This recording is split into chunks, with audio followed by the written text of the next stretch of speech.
জীবনটা নিয়ে জুয়া খেলবেন না, এই ঝুঁকি নেবেন না। জীবন একটাই, ফিরে আসুন আল্লাহর কাছে। কেন বুঝতে পারছেন না? উনি আপনাকে ভালোবাসেন। আপনি কোথাও সুখ পাবেন না, কোথাও সন্তুষ্টি পাবেন না। আমি দেখেছি, শুনেছি, চেষ্টা করেছি, আপনি করে দেখতে পারেন, কিন্তু পাবেন না। সুখ পাবেন একজনের কাছেই, যিনি এর মালিক, আল্লাহ। যা কিছু আপনি চান, আল্লাহ তার সব কিছুর মালিক। আর আমরা বন্য পশুর মতো এখানে সেখানে ঘুরে বেড়াচ্ছি নিজেদের সুখ সাফল্যের আশায়। আমরা ভুলে বসে আছি সব কিছুই আসলে তার কাছে, যার কাছে ফিরে গেলে সবই পাওয়া যাবে। আপনার ব্যক্তিগত সমস্যা, সমাধান আল্লাহ। আপনার আর্থিক সমস্যা, সমাধান আল্লাহ। বৈবাহিক সমস্যা, সমাধান আল্লাহ। পারিবারিক সমস্যা, সমাধান আল্লাহ।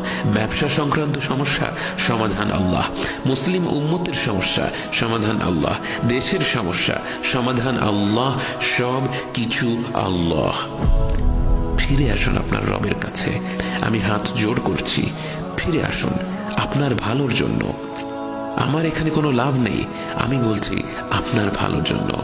বোনেরা যারা এটা দেখছেন তাদের বলছি, বন্ধু বান্ধবী বা আত্মীয় স্বজনের দিকে দেখার দরকার নেই। আপনি উদ্যোগ নিন নিজেকে পরিবর্তন করার জন্য। আমাকে কথা দিন, আমাকে কথা দিচ্ছেন, আন্তরিকভাবে কথা দিচ্ছেন। এই প্রতিশ্রুতি কিন্তু আপনার আর আল্লাহর ভেতরের প্রতিশ্রুতি।